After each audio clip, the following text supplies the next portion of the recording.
Voilà, il est 13h05 dans le ZCL en direct de RHT Radio Attention 89.8, mais aussi C10 FM sur la 103.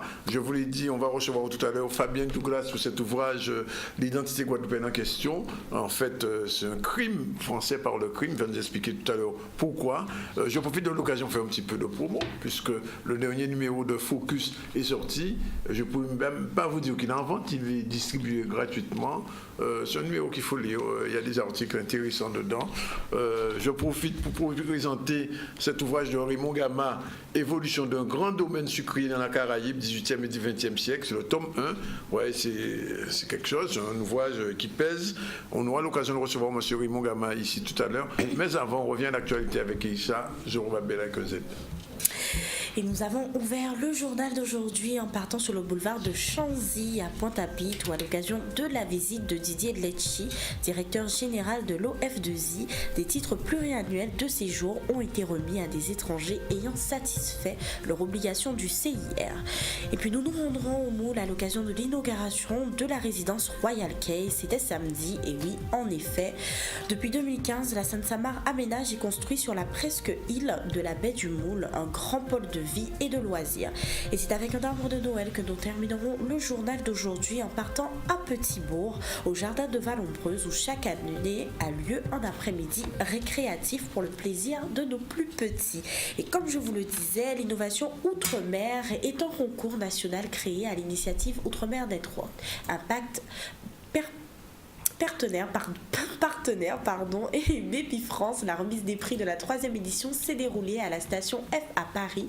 Ont été récompensés lors de cette soirée des projets innovants, à savoir innovation technologique, de rupture et sociale, portés par des ultramarins. Daniel Yerso, directeur Outre-mer Network, au micro de Maurice Cessé. Pas mal d'innovations, c'est la 3e édition d'un concours qui s'appelle Innovation Outre-mer, qui est en fait le résultat de notre programme Ozone Outre-mer chaque année. 8 prix, dont un prix supplémentaire avec le prix personnalité de l'année. Le but, c'est de faire connaître l'innovation en Outre-mer à des fonds d'investissement qui étaient dans la salle. Toute la journée, les 18 finalistes ont eu des ateliers, 5 ateliers, 3 fonds d'investissement, un réseau de business angel, et puis il y a des fonds d'investissement qui sont partenaires de Station F, qui ont regardé certains de leurs dossiers et qui vont continuer à les accompagner. On a eu 4 partenaires importants cette année, donc on monte peut-être en gamme avec le ministère de l'Outre-mer, la région Guadeloupe, Lenovo. On a eu la présence de Elisabeth Moreno, la PDG de Lenovo France. Ça, c'était une belle surprise, et Campus Réunion, et puis bien sûr tous nos partenaires, Nexa, la FTPE Martinique, CCI, etc., qui font un gros boulot. Et donc on est très, très heureux de pouvoir démontrer qu'il y a de l'innovation en Outre-mer et de le faire dans le lieu emblématique de la tech européenne. Vous créez de l'innovation locale, ça répond à un besoin international. On peut facturer depuis la Martinique, la Réunion, la Polynésie, depuis Saint-Pierre-et-Miquelon, et vos clients finalement c'est le monde entier. Et je pense que voilà, ça fait des années qu'on commence à voir poindre une nouvelle génération. On en est modestement l'un des témoins. Je pense qu'il y a d'autres réseaux qui étaient là ce soir, il y en avait beaucoup. On est surpris, il y a beaucoup de monde, on est près de 400 personnes ce soir, et franchement on espère que la prochaine édition ce sera encore plus fort. Première édition 150 personnes, cette année on en a 400, à peu près les mêmes prix. La première année 2 levées de fonds entre 500 000 et 700 000, la deuxième année identique. Cette année on a vraiment mis la pression, on espère que non seulement on va avoir des levées qui vont commencer à taper la barre du million d'euros, mais surtout ce qu'on a dit, et là vous nous jugerez au résultat, on espère quand même avoir plus de 2 dossiers qui vont être éligibles à du financement pour l'année prochaine. Voilà, je vous l'ai dit, nous allons recevoir Fabien Douglas. Fabien Douglas, c'est un jeune Guadeloupéen qui vient de sortir cet ouvrage, Français par le crime, une crise identitaire. Et l'ouvrage tombe à pic puisqu'il y a moins d'une dizaine de jours, le CIPN interpellait en justice le système colonial français, puisque vous savez qu'il y avait la question des réparations se pose avec une certaine acuité dans notre pays, mais pas seulement, mais aussi dans la Caraïbe. Réparation post-coloniale, c'est-à-dire que les Guadeloupéens descendants des Noirs exploités, esclavagisés ici, se posent la question, qui peut réparer, à quel moment l'État français prendra en compte ses responsabilités? Ce procès retentissant qui s'est déjà déroulé en Martinique, s'est déroulé en Guadeloupe la semaine dernière, et donc cet ouvrage pose aussi cette question des réparations. Bonjour Fabien Douglas. Bonjour. Alors j'imagine que vous avez dû entendre parler de ce procès sur les réparations. Alors quelle est votre position de l'ouvrage sur la question question des réparations. C'est totalement le sujet du livre, parce que j'en parle aussi un sûr. petit peu. Et c'est un petit peu, dans ce livre-là, j'essaie de légitimer, d'expliquer un peu l'utilité des réparations. Donc je suis pour réfléchir à la question des réparations, sous quelle forme qu'elles peuvent prendre, et vraiment quelle est l'utilité pour le pays, quoi. Alors, je ne sais pas si vous avez entendu ça, mais il y a à peu près une semaine, revenant d'Afrique, Macron a annoncé en France que finalement les réparations, concrètement, comme la plupart des chefs d'État français, ce n'est pas quelque chose vraiment à l'ordre du jour, mais par contre, on pourrait considérer le mémorial comme étant déjà un acte de réparation. C'est votre point de vue? Pas du tout. Ouais. Quelque part, il fait un pas quand même en avant. Oui. Je crois que c'est le seul depuis un petit moment qui Depuis Sarkozy, Hollande, qui a Chirac parlé et compagnie. de la colonisation comme étant un crime contre l'humanité. Oui. En l'occurrence, le discours qu'il a fait en Afrique, il y a beaucoup de choses à redire dessus, mais quand même c'est un pas en avant. Mais si vous vraiment le contenu de ce qu'il a dit dans son discours, on n'est vraiment pas d'accord. Dans le livre, j'explique un petit peu vraiment le positionnement que l'État français a eu depuis l'abolition jusqu'à aujourd'hui, qui n'a pas réellement changé. Oui. Donc c'est ce sentiment-là que j'exprime quand je dis que je suis français par le crime. Oui. Alors il faut peut-être expliquer aux Guadeloupéens qui ne le savent pas qu'il y a eu, entre guillemets, je mets toujours des guillemets, deux abolitions. Une en 1794 qui était presque une abolition, mais en fait on s'est rendu compte que très vite les Guadeloupéens retournaient dans l'esclavage par le biais des ateliers, et que Napoléon Bonaparte, qui en France porté au nu, a été celui qui a rétabli l'esclavage réellement en 1802 en Guadeloupe. Et donc votre ouvrage justement parle de cette abolition de 1794. Qu'est-ce qui vous a mis sur la piste? Parce que je vous assure que les jeunes de votre âge, vous êtes nés en 1994, en général ils sont très loin de ce genre de préoccupation. C'est un long cheminement déjà, c'est le contexte dans lequel je grandis. J'ai mon père qui a été militant indépendantiste dans les années 80-90. Il l'a été, il ne l'est plus. Il ne l'est plus. D'accord. Enfin, il a ses idées, quoi. Oui. Et j'ai mon frère aussi qui est très averti sur la question du panafricanisme, donc il est assez documenté, ne serait-ce que sur Cheikh Anta Diop, certains auteurs africains. Et donc, c'est tout naturellement que moi aussi, je grandis un petit peu dans ça. Et au collège, j'ai pris l'option de la matière créole qu'on avait la possibilité de choisir.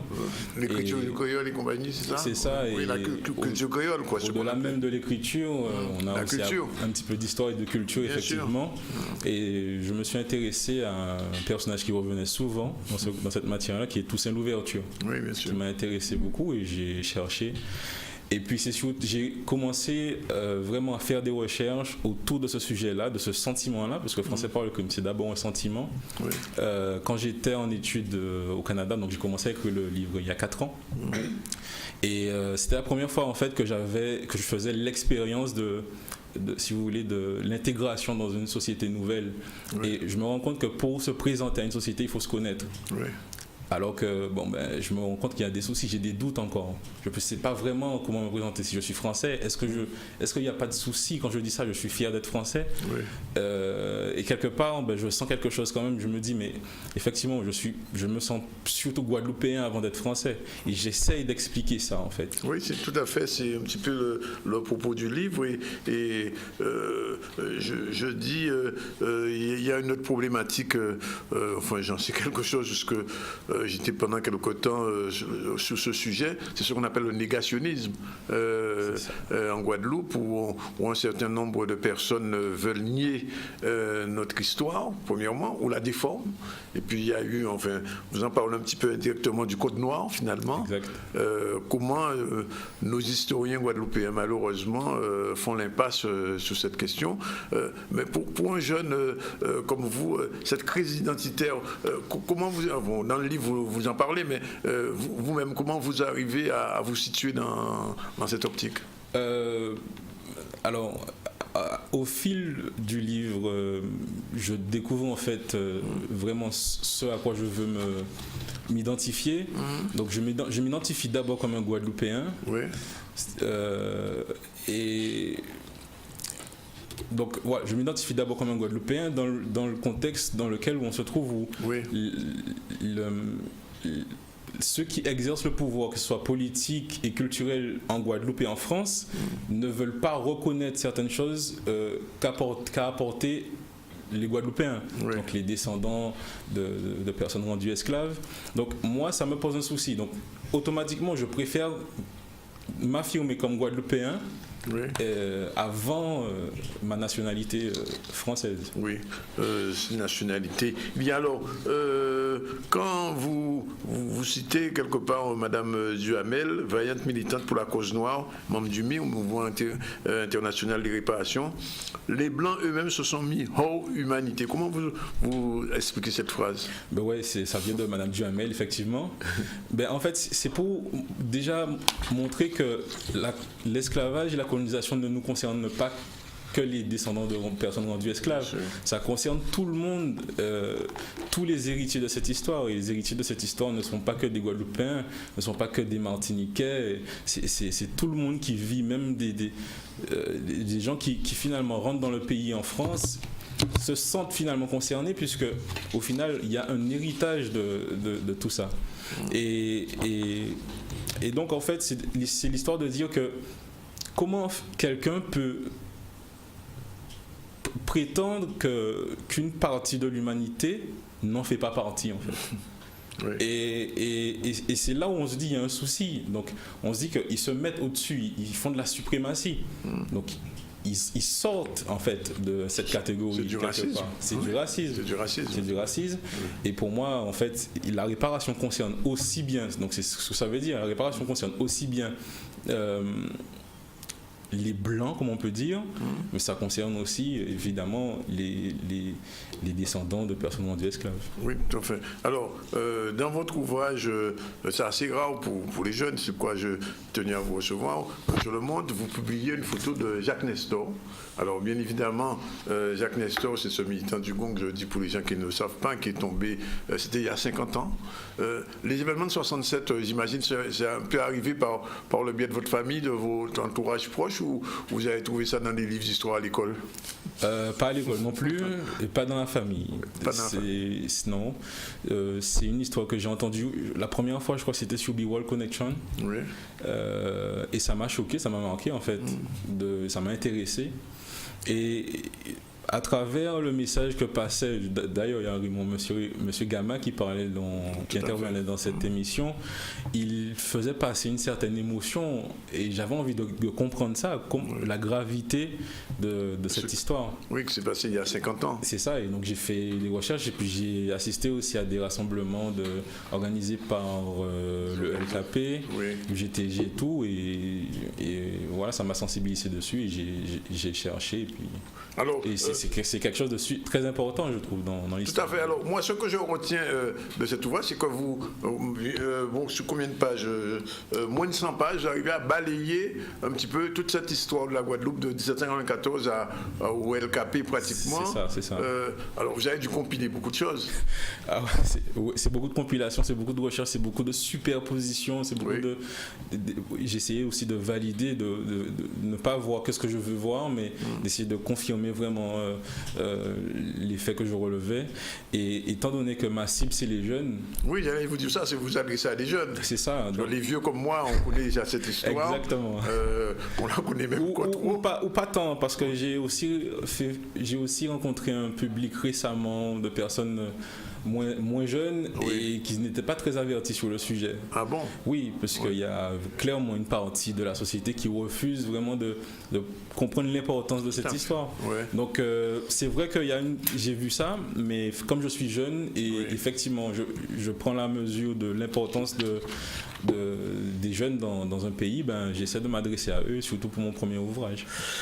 J'espère que ces jeunes-là vont lire cet ouvrage. En tout cas, je ne peux que le conseiller à tous les jeunes Guadeloupéens de votre génération, c'est-à-dire la génération des 90, ceux qui sont nés pratiquement avant le 21e siècle, français par le crime, une crise identitaire. C'est un ouvrage qui peut aider à bien comprendre, à bien se situer, en tout cas je le crois, dans la société guadeloupéenne. Et curieusement, à la fin, je ne sais pas si c'est un pied de nez ou si... Pourquoi vous terminez par la phrase de Martin Luther King, I have a dream. C'est quoi votre dream, votre rêve? Mon rêve, c'est que on se trouve, en fait, le livre, c'est pas de rejeter la France, c'est pas de rejeter l'autre. Et je pense que le rêve, c'est vraiment qu'on comprenne qu'on ne peut pas évoluer sans respect. Quand on entend même des Guadeloupéens dire « ouais, mais il faut qu'on passe à autre chose, c'est du passé », mais oui, mais si on essaie de faire ça, sur quoi on met une croix sur nous-mêmes. Et qu'est-ce qui nous empêche de vraiment avancer et de vraiment s'émanciper? Mais c'est l'instance coloniale. Oui. Donc le rêve, c'est que l'instance coloniale prenne conscience que pour qu'on se développe et pour qu'il y ait une vraie paix, une vraie harmonie dans la nation, c'est qu'il y ait une certaine reconnaissance dans l'apport culturel et intellectuel même de l'Afrique, mais aussi dans le crime. Et puis dans cette reconnaissance-là, on en sort des héros comme Toussaint Louverture, comme des Grèce Ignace dont je parle dans le livre, Massoto et tout ça. Donc on se crée un imaginaire en acceptant cette histoire-là. Si on continue à la refuser, on se rejette nous-mêmes et on n'arrive pas à avoir devant, quoi. En tout cas, je le dis, on le conseille. Keïssa, c'est un livre que je vais vous offrir en souhaitant que vous le lisiez, parce que vous apprendrez beaucoup de choses, parce que ce sont un jeune de votre génération qui a écrit. Et j'ai reçu il y a quelques semaines, au mois de juin, Raphaël Lapin, vous le connaissez? Non, pas du tout. Non, c'est un jeune Guadeloupéen aussi. Il a écrit un ouvrage sur l'autonomie et il repose la question de l'autonomie. Et aujourd'hui, c'est un ouvrage, même si ce n'est pas écrit clairement, mais enfin, qui pose la question de l'indépendance de la Guadeloupe in fine. Et je pense qu'à ce titre-là, c'est un ouvrage qu'il faut avoir lu. Il faut autres liens, il faut acheter. Et il va même coûter cher. Il est disponible déjà partout? Pas encore partout, mais on peut le retrouver sur Internet. Donc on a un site Internet, Français par le crime. Oui. Et puis .com ou .fr? françaisparlecrime.com, oui. Oui. Ou tout simplement la page Facebook Français par le crime. Donc on dit quand est-ce qu'on a du stock de disponible. Oui. Sinon on peut Pas de signature prévue pour l'instant? Il y en a eu qui ont, ça s'est déjà fait, mais on va réorganiser ça. Ouais, en tout cas, tenez-nous informés. D'accord. Et on fera toute la promotion nécessaire pour ce genre d'ouvrage, comme on l'a fait pour Woussikam la semaine dernière. Vous connaissez Woussikam? Non plus. Pas encore.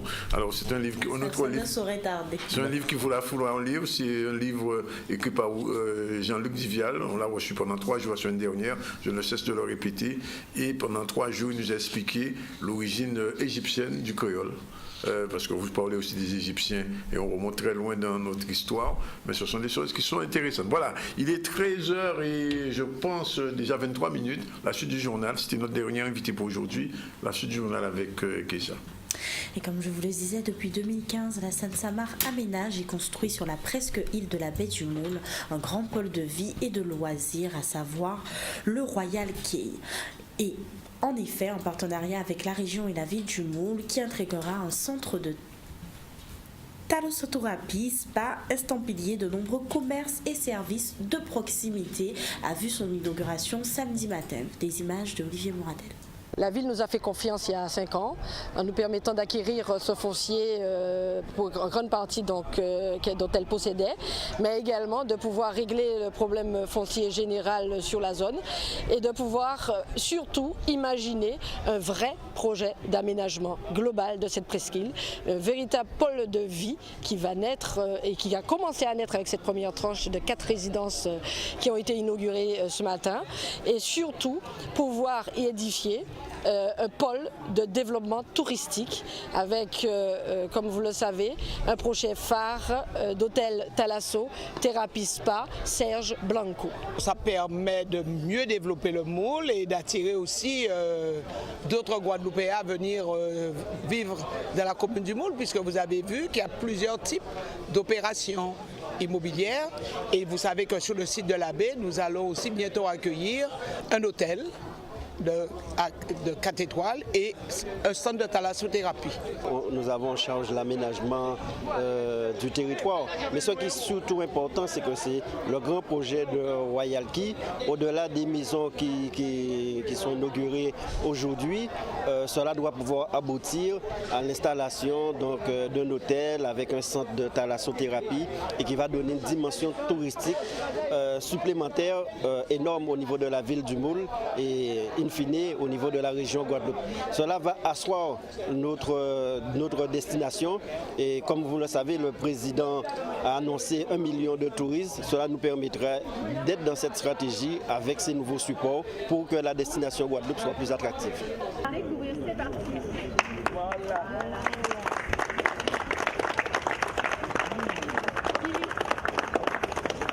Et voilà, il est 13h25, on nous redit bon appétit pour ceux qui sont à table. Vous êtes en direct de C10FM mais aussi de Radio Haute Tension.